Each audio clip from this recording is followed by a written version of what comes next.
Nous étions partis par un temps couvert, mais fixe. Pas de fatigante chaleur à redouter, ni pluie désastreuse. Un temps de touriste.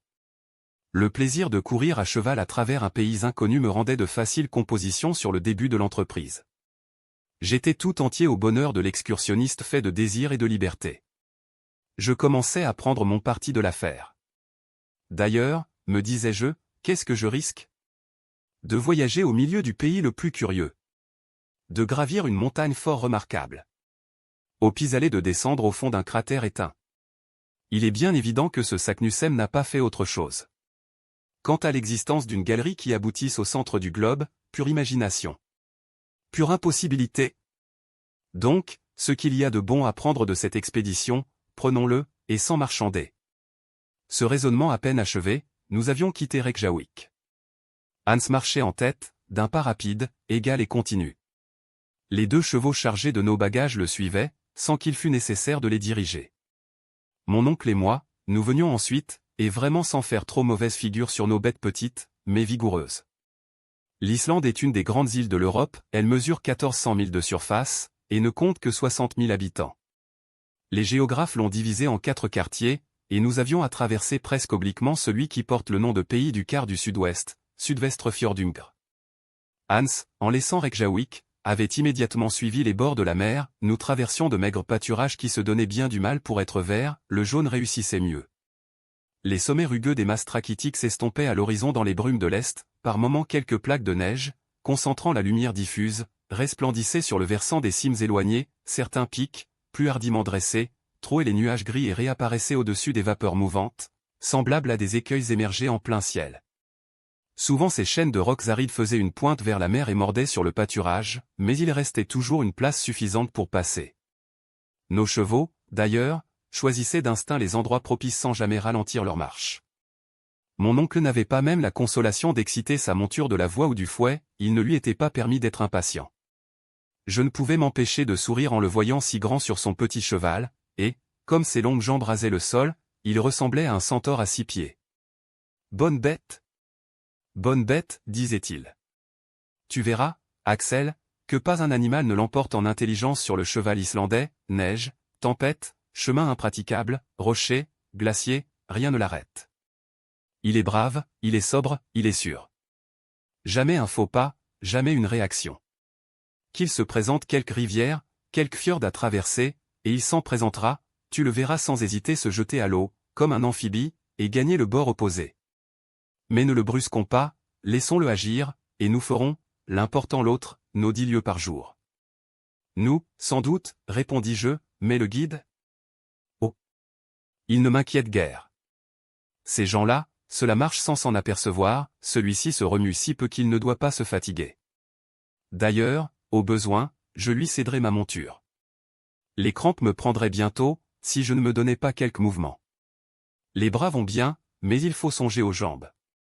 Cependant nous avancions d'un pas rapide, le pays était déjà à peu près désert. Ça et là une ferme isolée, quelques boers solitaires, faits de bois, de terre, de morceaux de lave, apparaissaient comme un mendiant au bord d'un chemin creux. Ces huttes délabrées avaient l'air d'implorer la charité des passants, et, pour un peu, on leur eût fait l'aumône. Dans ce pays, les routes, les sentiers même manquaient absolument, et la végétation, si lente qu'elle fût, avait vite fait d'effacer le pas des rares voyageurs.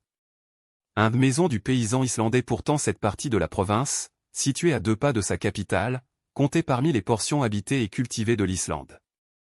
Que étaient alors les contrées plus désertes que ce désert? Un demi-mille franchi, nous n'avions encore rencontré ni un fermier sur la porte de sa chaumière, ni un berger sauvage paissant un troupeau moins sauvage que lui, seulement quelques vaches et des moutons abandonnés à eux-mêmes. Que seraient donc les régions convulsionnées, bouleversées par les phénomènes éruptifs, nés des explosions volcaniques et des commotions souterraines? Nous étions destinés à les connaître plus tard, mais, en consultant la carte d'Olsen, je vis qu'on les évitait en longeant la sinueuse lisière du rivage. En effet, le grand mouvement plutonique s'est concentré surtout à l'intérieur de l'île, là les couches horizontales de roches superposées, appelées trappes en langue scandinave, les bandes trachytiques, les éruptions de basalte, de tuf et de tous les conglomérats volcaniques, les coulées de lave et de porphyre en fusion, ont fait un pays d'une surnaturelle horreur. Je ne me doutais guère alors du spectacle qui nous attendait à la presqu'île du Snæfell, où ces dégâts d'une nature fougueuse forment un formidable chaos. 2 heures après avoir quitté Reykjavik, nous arrivions au bourg de Gufun, appelé Aulkirkja ou église principale. Il n'offrait rien de remarquable. Quelques maisons seulement. À peine de quoi faire un hameau de l'Allemagne. Hans s'y arrêta une demi-heure, il partagea notre frugal déjeuner, répondit par oui et par non aux questions de mon oncle sur la nature de la route, et lorsqu'on lui demanda en quel endroit il comptait passer la nuit, Gardar, dit-il seulement. Je consultai la carte pour savoir ce qu'était Gardar. Je vis une bourgade de ce nom sur les bords du Hvalfjord, à 4 milles de Reykjavik. Je la montrai à mon oncle. 4 milles seulement, dit-il. 4 milles sur 22. Voilà une jolie promenade. Il voulut faire une observation au guide, qui, sans lui répondre, reprit la tête des cheveux et se remit en marche. 3 heures plus tard, toujours en foulant le gazon décoloré des pâturages, il fallut contourner le Kolafjord, détour plus facile et moins long qu'une traversée de ce golfe. Bientôt nous entrions dans un Pungstauer, lieu de juridiction communale, nommé Julberg, et dont le clocher eût sonné midi, si les églises islandaises avaient été assez riches pour posséder une horloge, mais elles ressemblent fort à leurs paroissiens, qui n'ont pas de montre, et qui s'en passent. Là les chevaux furent rafraîchis, puis, prenant par un rivage resserré entre une chaîne de collines et la mer, ils nous portèrent d'une traite à elle, à Aulkirkja, de Brantar, et 1 mille plus loin à Sorboe, Annexia, église annexe, située sur la rive méridionale du Hvalfjord. Il était alors 4 heures du soir, nous avions franchi 4001. 1,8 lieues.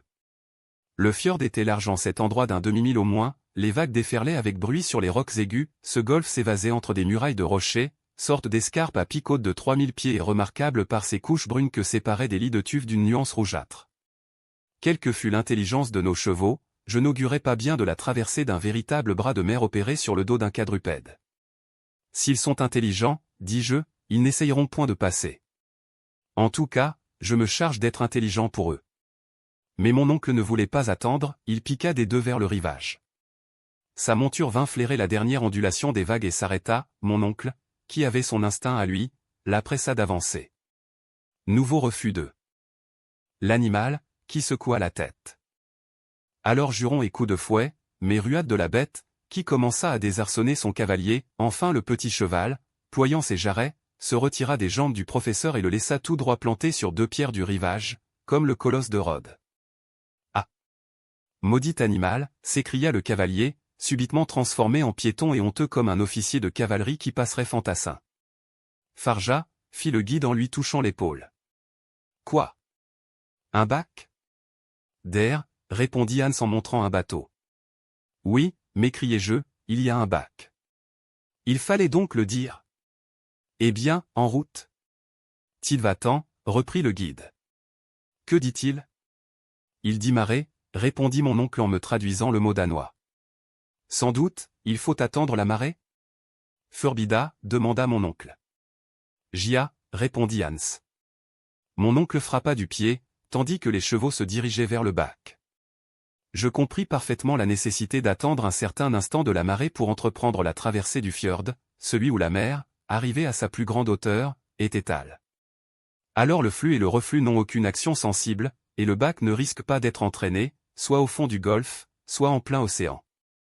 L'instant favorable n'arriva qu'à 6 heures du soir, mon oncle, moi, le guide, 2 passeurs et les 4 chevaux, nous avions pris place dans une sorte de barque plate assez fragile.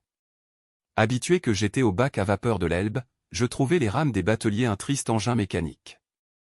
Il fallut plus d'1 heure pour traverser le fjord, mais enfin le passage se fit sans accident. Une demi-heure après, nous atteignions à Aulkirkja, de Gardar.